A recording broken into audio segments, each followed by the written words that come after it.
자, 여러분 안녕하세요. 반갑습니다. 오늘 마지막 시간이 되겠는데요. 오늘 22강 시간이 되겠는데 여러분 교재 94쪽을 보시기 바랍니다. 94쪽. 문제 40번 되겠네요. 제목이 뭐냐면요. 국민 제한 규정의 의의에 대해서 논술하시오. 40점. 국민 제한 규정입니다.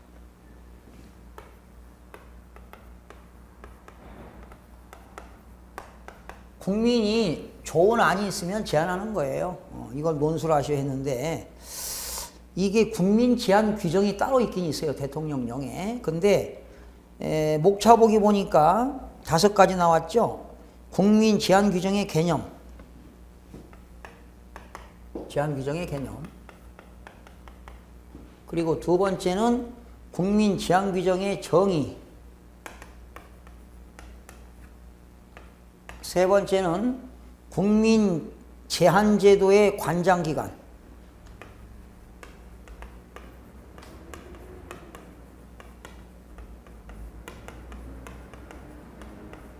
관장하는 기관은 어디냐.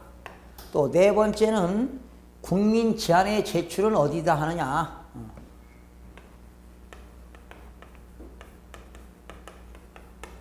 국민 제안의 제출은 어디다 하냐.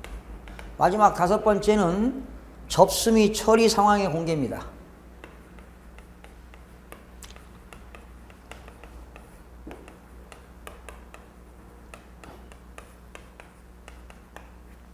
근데 이 국민 제한 규정이 여기 개념 보시게 되면 거기 약간 고쳐주세요. 거기 민원 사무처에 관한 법률이라고 나왔잖아요.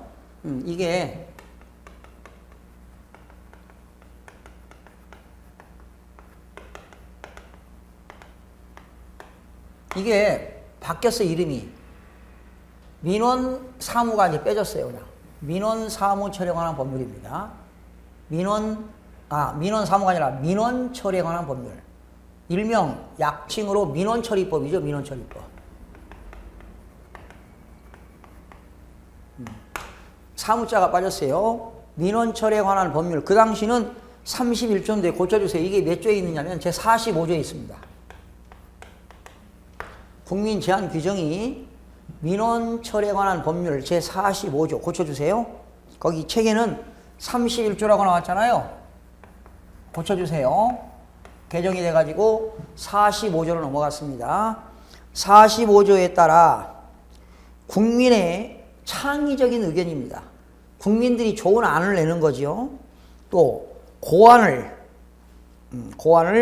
정부 시책에 반영하고 불합리한 제도를 개선하기 위하여 국민 제한 제도의 운영 및 절차에 관한 규정을 목적으로 한다.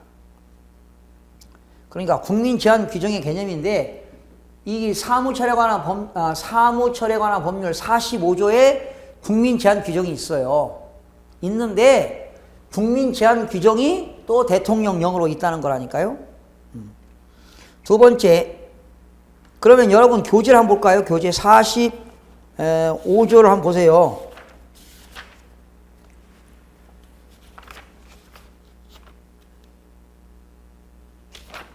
여러분 교재 144쪽에 나와 있어요. 45조. 국민 제한의 처리입니다. 중앙행정기관장, 지방자치단체장은 대통령령으로 정하는 행정기관장은 정부 시책이나 행정제도 및 운영의 개선에 관한 국민 제안을 접수를 처리하여야 한다. 국민 제안의 운영 및 절차에 관한 사항은 대통령령으로 정한다. 이렇게 나와 있습니다. 국민 제한 규정입니다. 이게 45조에 나와 있습니다. 그래서 개념이 나와 있고요. 두 번째, 국민 제한 규정의 정의가 나왔죠. 정의가 5가지가 나와 있어요. 먼저 국민 제한 나와 있네. 국민 제한이란 뭐냐? 공모 제한, 채택 제한 나와 있습니다. 먼저 국민 제한, 두 번째는 공모 제한, 세 번째는 채택 제한, 네 번째는 자체 우수 제한.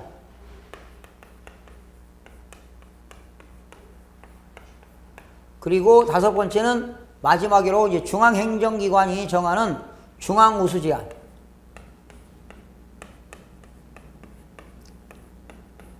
이렇게 국민 제한의 정의는 다섯 가지가 있습니다. 국민 제한, 공모 제한, 채택 제한, 자체 우수 제한, 중앙 우수 제한인데 이거는 용어의 정의에 나오는 겁니다. 자, 국민 제한이라는 게 뭔가 한번 볼까요? 국민이 정부 시책이나 행정제도, 행정 운영의 개선을 목적으로 중앙행정기관 장, 지방자치단체 장, 교육감에게 제출하는 창의적인 의견이나 고안으로서 다음 항목에 해당하지 아니하는 것을 말한다. 거기 다섯 가지가 아닌 거지요. 거기에 해당하지 아니하는 것을 말하는데 타인으로부터 타인 취득한 특허권, 실용신앙권, 디자인권, 저작권에 속하는 것이거나 공무원 직무 발명의 처분 관리 및 보상 등에 관한 규정에 따라서 보상이 확정되는 것, 이런 건 아니라는 거죠. 이런 건 국민 제한이 아니라는 겁니다. 이미 채택된 제한이거나 기본 구상이 이와 유사한 것도 받아들일 수가 없고요. 일반 통념상 그 적용이 불가능하다고 판단되는 것도 국민 제한으로 볼 수가 없습니다. 단순한 주의 환기, 진정, 비판, 건의이거나 불만의 표시에 불과하는 것, 이런 것들은 국민 제한이라고 볼 수가 없습니다. 국가나 지방자치단체의 사무에 관한 사항이 아닌 것, 업무에 관한 것이 아닌, 사무에 관한 사항이 아닌 것, 그러니까 업무에 관련이 있어야 되지 업무에 관련된 것이 아닌 것은 국민 제한이라고 볼 수가 없습니다. 공모 제한이라는 건 뭐냐?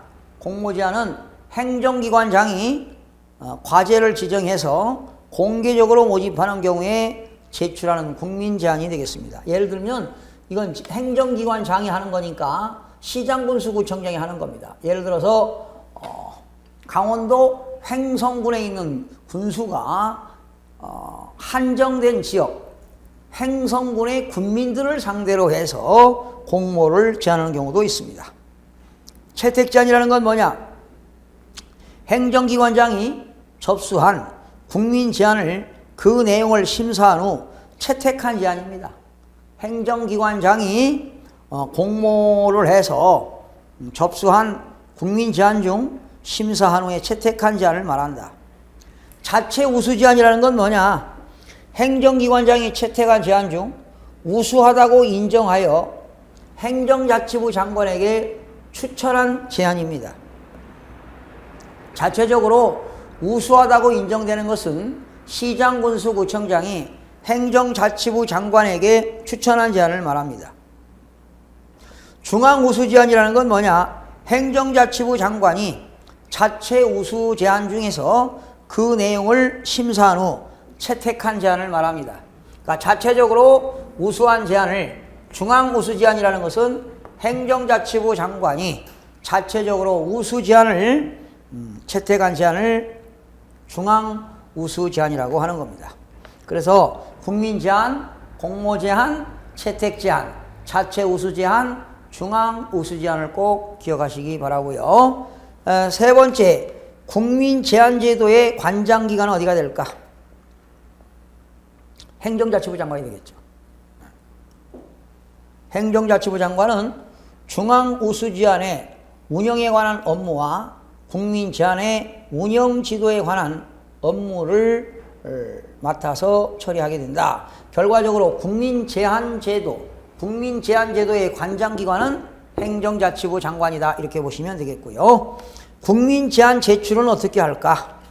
모든 국민은 행정기관장에게 국민 제안을 제출할 수가 있습니다. 자, 국민 제안 제출 6가지가 한번 읽어볼게요. 2번. 국민 제안을 제출하는 국민은 현행 제도의 운영 및 실태와 문제점, 개선 방안 및 기대 효과 등에 관한 사항을 작성하여 방문해도 되고 우편 팩스 또는 온라인 국민참여 포털이 있습니다.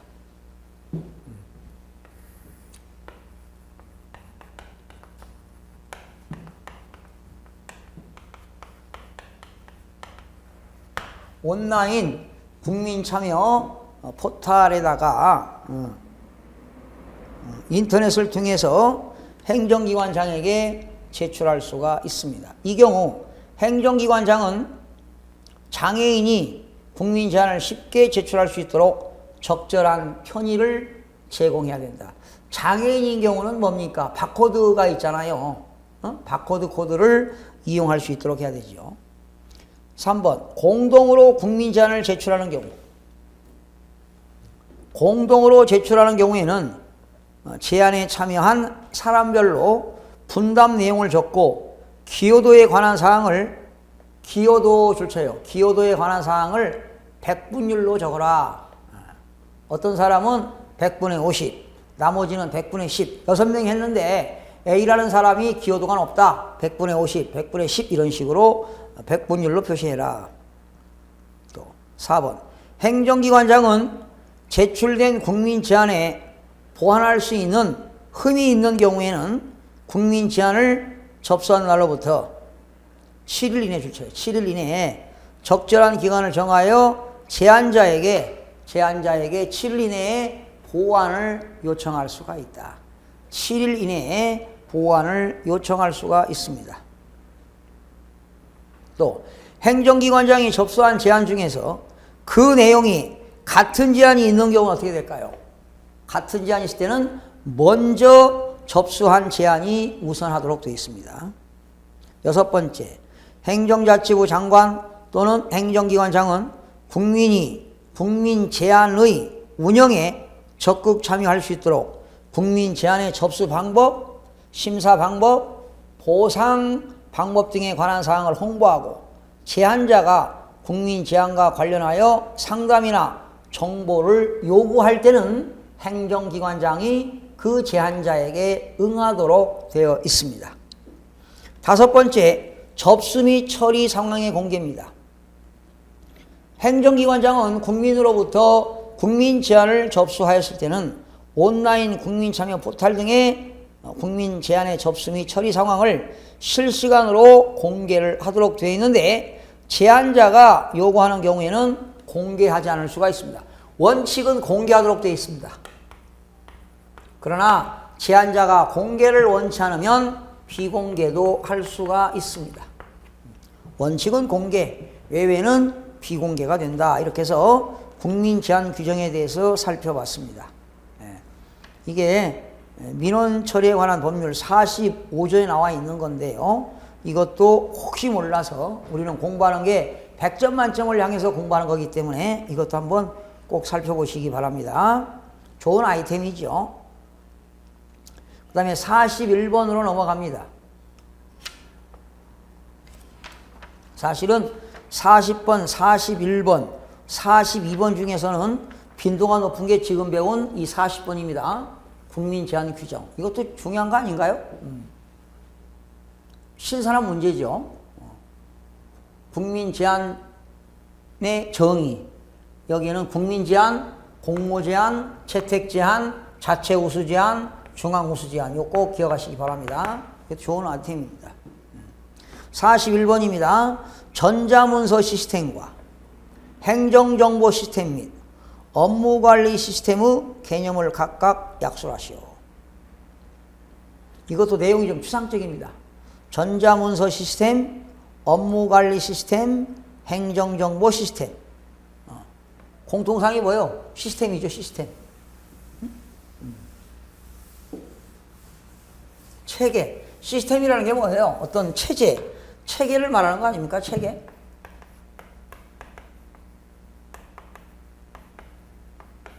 체계를 말하는 건데요. 첫 번째, 전자문서 시스템의 개념, 행정정보 시스템의 개념, 업무관리 시스템의 개념입니다.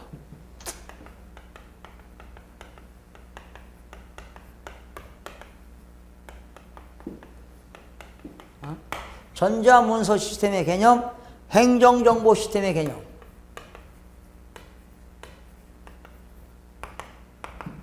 또 업무관리 시스템의 개념. 세 가지입니다. 먼저 전자문서 시스템 볼까요? 전자문서 시스템이라고 하는 것은 전자문서니까 기한자가 뭐 하지요? 기한. 그리고 수직적 합의는 뭐야? 검토. 수평적 합의는 뭐야? 협조. 기한, 검토, 협조. 행정기관장이 최종적으로 결재하겠지요? 결재해서 시행. 결재해서 이제 외부에서 접수한 문서는 등록. 외부로 발생하는 건 시행이죠. 등록, 시행, 분류, 편철, 보관, 보존, 이관, 접수, 배부, 공람, 검색, 활용 등 문서의 모든 처리 절차가 전자 시스템으로 처리되는 것입니다. 모든 전자문서가 전자적으로 처리하는 시스템이다.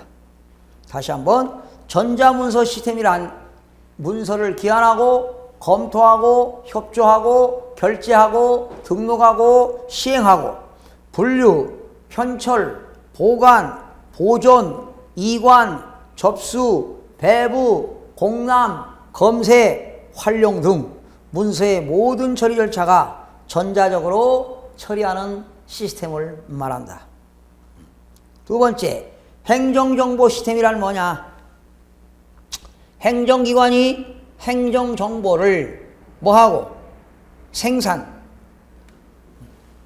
생산하고 수집하고 저장하고 가공하는 거지요. 생산, 수집, 가공, 저장, 검색, 제공, 수신, 송신, 보내려고 수신 및 활용하기 위하여 하드웨어, 소프트웨어, 데이터 DB입니다. 데이터베이스와 처리 절차 등을 통합한 시스템을 말한다. 전반적인 시스템이죠. 행정에 대한 모든 정보를 뭐 합니까? 생산해서 수집하고 수집해서 저장하고 저장해서 가공하고 또 검색, 송신, 수신 등 하드웨어, 소프트웨어, 데이터베이스와 처리 절차 등을 통합한 시스템을 말한다. 말 그대로 모든 행정에 관한 모든 정보 시스템이 한 곳에 통합되어 있다는 거죠. 세 번째, 업무관리 시스템의 개념입니다. 행정기관이 업무 처리를 하는데 전 과정을 이거는 뭘로 하는 거냐? 과제관리 과드와 문서관리 과드가 있습니다.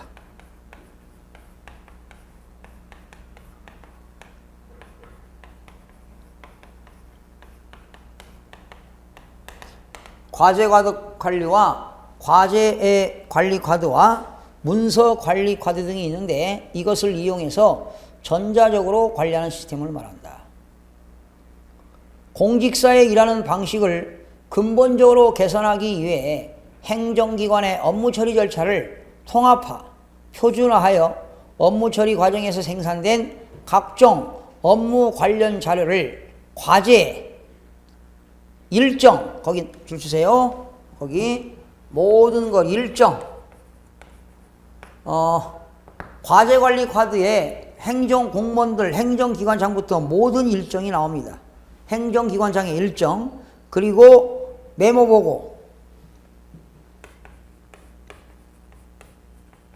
또 문서관리 과드가 나오죠. 문서관리 과드. 또 상급기관에서 하급기관에 또 기관장이 하위직 공무원들에게 지시사항, 회의 관리 등으로 체계적으로 처리할 수 있도록 구축한 온라인 시스템이다. 바로 업무관리 시스템은 온라인 시스템입니다. 온라인 시스템. 온라인상의 시스템을 말한다. 업무관리 시스템. 온라인상에 다 이루어진다는 거죠.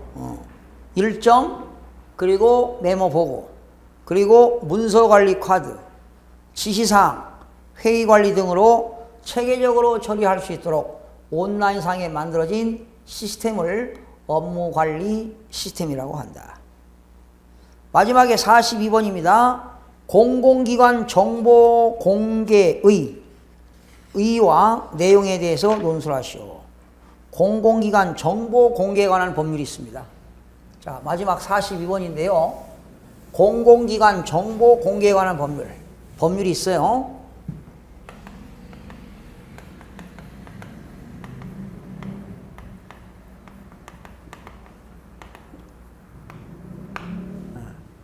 공공기관 정보 공개에 관한 법률이 있는데요. 공공기관에서 하루에 수천 개씩 정보가 쏟아지고 있습니다. 공공기관에서 제공하는 모든 정보를 우리 개인이 받아가지고 유용하게 활용할 수가 있습니다. 공공기관 정보 공개에 관한 의의와 내용에 대해서 논술하시오. 40점짜리가 나와 있는데요. 목차보기 보니까 공공기관 정보 공개의 개념이 나왔네.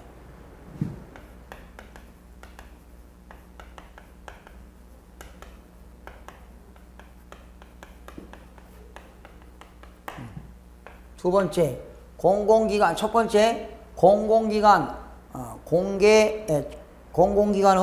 정보 공개의 개념이 나왔고요. 두 번째는 공공기관 정보 공개의 정의입니다. 공공기관의 정보 공개.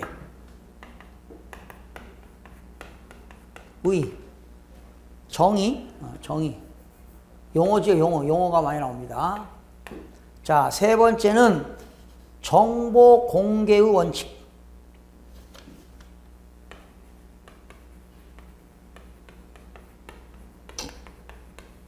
정보 공개의 원칙이 나오고, 네 번째는 정보 공개의 적용 범위.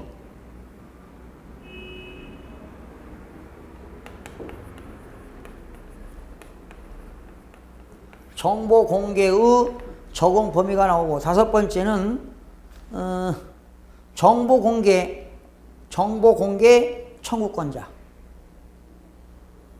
정보 공개의 청구권자.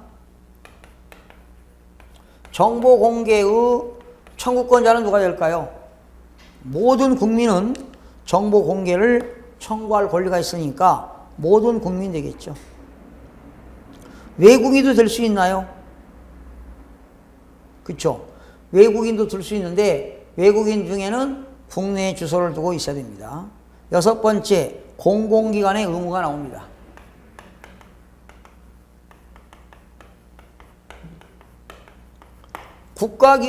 국가나 지방자치단체도 권리와 의무가 있고, 법인도 권리와 의무가 있고, 다 개인도 권리 의무가 누구나 다 있는 겁니다. 헌법에 우리나라 법 중에 최고의 법이 헌법 아니겠습니까? 헌법에는 다 국민의 권리 의무가 있습니다. 우리나라 헌법 제10조에는 모든 국민은 권리를 존중받을 권리가 있고요. 또 헌법 10조에는 모든 국민은 행복을 추구할 권리가 있습니다. 여러분들이 행정사 시험 공부해서 합격해가지고 라이센스를 취득해서 행정사 개업하는 것도 행복을 추구할 권리 때문에 하는 것입니다.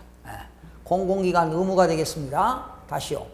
공공기관 정보 공개의 개념, 공공기관 정보 공개의 정의, 정보 공개의 원칙, 정보 공개의 적용 범위, 정보 공개의 청구권자.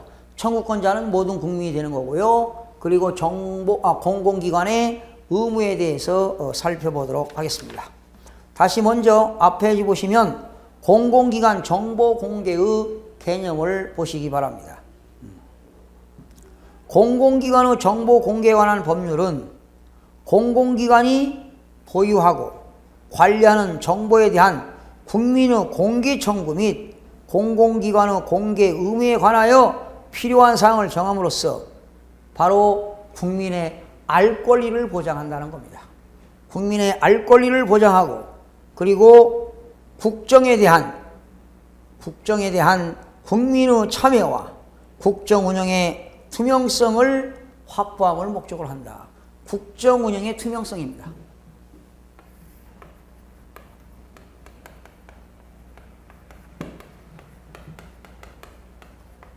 국정 운영을 투명하게 해야 되겠죠. 공공기관 정보 공개에 관한 법률. 그래서 국정감사가 있는 겁니다. 국민을 대표로 해서 뽑아준 국회의원들이 국정을 감사하는 겁니다. 권한이 있는 거지요. 두 번째, 공공기관 공개 정보의 정의가 나와 있습니다. 정보란 뭐냐? 공공기관이 직무상 작성 또는 취득하여 관리하고 있는 문서, 도면, 사진, 필름, 테이프, 슬라이드, 그 밖에 준하는 매체 등에 기록된 사항을 정보라고 하는 겁니다. 공개란 뭐냐? 공공기관이 이 법에 따라 정보를 열람하게 하거나 그 사본, 복제물을 제공하는 것. 전자정부법에 따라 정보통신망을 통해서 정보를 제공하는 것을 말한다. 그래서 여러분들이 각 행정기관에 가면 공개가 정보되는 것들이 상당히 많습니다. 그게 바로 여러분들이 정보가 될 수 있는 거예요. 어쩌면 돈하고 연결될 수도 있습니다. 그걸 잘 이용하시기 바랍니다. 저는 다양한 내용을 신문사에 기고도 하고요. 매일 하루에 한두 개씩 칼럼을 쓰고 있는데 이것도 공공기관 정보 공개에 관한 법률을 잘 이용해서 이러한 정보 제공에 의해서 많은 칼럼을 쓰고 있습니다. 어떻게 창의적인 게 나오겠습니까? 다 자료를 보고 거기에 합당한 내용을 발췌하기도 하고 그렇습니다. 네. 세 번째, 공공기관이란 어디를 말하는 거냐? 국가기관이죠. 공공기관은 국회, 법원, 헌법재판소, 중앙선거관리위원회, 그리고 중앙행정기관. 이 중앙행정기관에는 대통령 소속기관과 국무총리 소속기관도 포함됩니다. 그리고 행정기관 소속위원회의 설치 운영에 관한 법률에 따른 각종 위원회가 있지요. 행정기관 소속위원회의 설치 운영에 관한 법률입니다. 행정기관 소속위원회의 설치 운영에 관한 법률에 따른 위원회. 그리고 지방자치단체도 공공기관이 되고요. 공공기관 운영에 관한 법률에 따라서 공공기관, 그 밖에 대통령으로 정하는 기관들이 공공기관이 되겠습니다. 세 번째, 정보 공개의 원칙이 나옵니다. 공공기관이 보유 관리하는 정보는 국민이 알 권리를 보장 등을 위하여 적극적으로 공개해야 한다. 모든 공공기관들이 가지고 있는 정보를 국민들이 알 권리를 다 공개하여야 된다. 그러나 외외적으로 비공개되는 경우도 있는데 거의 공개를 하고 있습니다. 정보 공개의 원칙이 되겠고요. 네 번째, 정보 공개의 적용 범위입니다. 정보 공개에 관해서는 다른 법률에 특별한 규정이 있는 경우를 제외하고는 이 법에 정한 바에 따른다. 결과적으로 공공기관 정보 공개에 관한 법률에 의해서 공공기관은 모든 정보를 공개하도록 되어 있습니다. 그 다음에 지방자치단체는 소관 사무에 관하여 법령의 범위 안에서 정보 공개에 관한 조례를 정할 수 있다. 바로 조례라는 것은 지방의회가 제정한 법규를 조례라고 하는 겁니다. 그리고 국가안전보장에 관련되는 정보 및 보안 업무를 관장하는 기관에서 국가안전보장과 관련된 정보의 분석을 목적으로 수집하거나 작성한 정보에 대해서는 이 법을 적용하지 아니한다. 정보 공개의 적용 범위인데요. 원칙은 다 적용하는데 국가안전보장에 관한 보안 업무, 국가안전보장과 관련된 정보의 분석을 목적으로 수집하거나 작성할 경우는 바로 공공기관 정보 공개에 관한 법률을 적용하지 아니한다. 즉 공개를 할 수 없다 이런 얘기죠. 다섯 번째, 정보 공개 청구권자입니다. 정보 공개 청구권자는 누구냐? 대한민국에 있는 모든 국민은 정보 공개를 청구할 권리를 가집니다. 외국인은 어떠냐? 외국인의 정보 공개 청구에 관해서는 국내 외국인이 일정한 주소를 두고 있거나 주소를 두고 거주하거나 아니면 학술, 연구를 위하여 일시적으로 체류한 사람, 그러니까 외국인이 국내에 주소를 두고 있지 않지만 학술이라든가 연구를 위하여 일반적으로 체류하는 사람, 그리고 국내에 사무소를 두고 있는 법인, 단체는 정보 공개 청구권자가 될 수가 있습니다. 여섯 번째, 공공기관의 의무입니다. 공공기관은 정보 공개를 청구하는 국민의 권리를 존중될 수 있도록 이 법을 운영하고 소관관계 법령을 정비하여야 한다. 공공기관은 정보의 적절한 보존과 신속한 검색이 이루어지도록 정보 관리 체계를 정비하고 정보 공개 업무를 주관하는 부서, 담당하는 인력을 적정하게 두어야 하며 정보통신망을 활용한 정보 공개 시스템 등을 구축하도록 노력하여야 한다. 여러분이 만약에 행정기관, 공공기관 정보 공개에 관한 법률에 의해서 여러분이 행정기관의 어떤 정보를 알았는데 내용을 모르거나 질의사항이, 질문사항이 있으면 해당 중앙행정기관 담당 공무원들에게 질의하게 되면은 신속하고 친절하고 정확하고 공정하게 알려줍니다. 그래서 대한민국의 모든 국민은 정보 공개의 청구권자가 될 수 있다. 행정기관의 모든 정보 공개를 알 권리가 있다. 그러면 행정기관은 정보통신망을 활용해서 정보 공개를 해야 된다라는 겁니다. 결과적으로 정보통신망을 이용해서 행정기관들은 정보 공개 시스템을 구축해야 된다는 겁니다. 바로 이것이 공공기관의 의무가 되겠습니다. 여러분들이 어떤 업무 처리하는데 애로사항이 있거나 모르는 거 있으면 행정기관에다가 전화로 문의를 하게 되면 친절하게 알려주는 것이 이러한 법 때문에 그렇습니다. 공공기관 정보 이용에 관한 법률은 모든 국민들은 정보 공개 청구자가 될 수가 있다.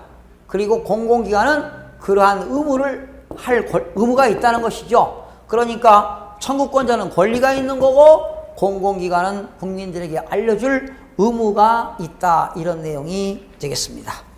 자, 오늘 이렇게 해서요, 마지막 시간에 40번이 국민제한 규정, 그리고 41번 전자문서 시스템, 행정정보 시스템, 업무관리 시스템, 그리고 마지막에 공공기관 정보 공개에 관한 법률인데요. 40번, 41번, 42번은 책에 없는 내용들입니다. 혹시 시사적인 문제로 해서 우리 행정 법률이 바뀌었죠. 법률이 뭘로 바뀌었어요? 행정 업무의 효율적 운영에 관한 규정이 행정 효율과 협업 추진에 관한 규정이죠. 행정 효율과 협업 추진에 관한 규정.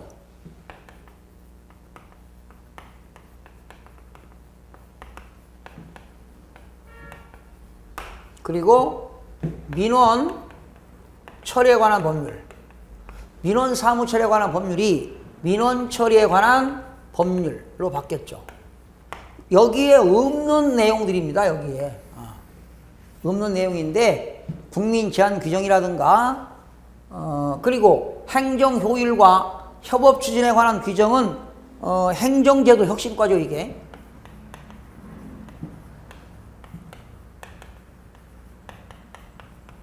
그리고 민원 처리에 관한 법률은 뭐지요?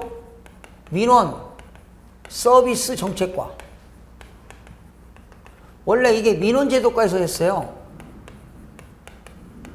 그런데 민원 서비스 정책과, 행정제도 혁신과에서 담당하는데 이거 말고도 지금 40번, 41번, 42번은 여기에 없는 내용들인데 혹시 상식적으로나 시사적인 문제로 관련된 문제를 제가 만들어 봤어요. 그러니까 이건 제가 지금 책에 없는 것도 문제로 넣는 건 뭐냐? 100점을 맞기 위해서 이제 학습하는 거죠. 가르치는 사람은. 그러나 여러분들은 100점이 아니라 60점을 맞는 거기 때문에요. 마지막 시간에 배운 이 문제들도 여러분이 시간을 8분에서 40점짜리는 15분, 6분 이렇게 정해놓고 모범 답안을 여러분이 이 제가 만든 모범 답안을 가지고 여러분 스스로 모범 답안을 작성해서 여러분 다양하게 훈련을 해보시기 바랍니다. 이렇게 해서 오늘은 개정된 문제 6문제 추록해서 총 42번까지니까요.